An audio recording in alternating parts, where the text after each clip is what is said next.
নমস্কার বন্ধুরা, হাজির হয়ে গেলাম এই কাঠফাটা গরমে পেটকে ঠান্ডা রাখতে দু রকমের শরবতের ভিডিও নিয়ে। প্রথমে দেখানো হচ্ছে ছাতু শরবত। তো একটা পাত্রের মধ্যে পরিমাণ মতো ছাতু নিয়ে তার মধ্যে স্বাদ মতো নুন, পেঁয়াজ, কাঁচা লঙ্কা কুচি দিয়ে 1 চামচ চিনি দেওয়া হলো, দিয়ে একটু অল্প মিশিয়ে নেওয়ার পর চামচ দিয়ে পরিমাণ মতো জলটা ঢেলে দিতে হবে। এবার ছাতুটাকে জলের সাথে ভালো করে মিশিয়ে নেওয়ার পরে এক টুকরো বরফ দেওয়া হলো আর একটু বিট নুন দেওয়া হলো, দিয়ে ভালো করে মিশিয়ে নিতে হবে। তাহলে ছাতুর শরবত তৈরি। গ্লাসে ঢেলে নেওয়া হলো।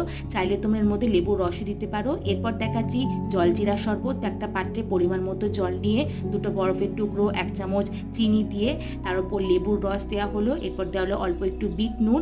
এরপর দেওয়া হলো 1 প্যাকেট জলজিরা।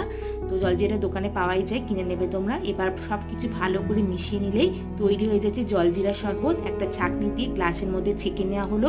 তো আজকে 2 রকমের শরবতের ভিডিও কেমন লাগলো অবশ্যই জানাবে, আর এইভাবে বাড়িতে বানিয়ে খাবে।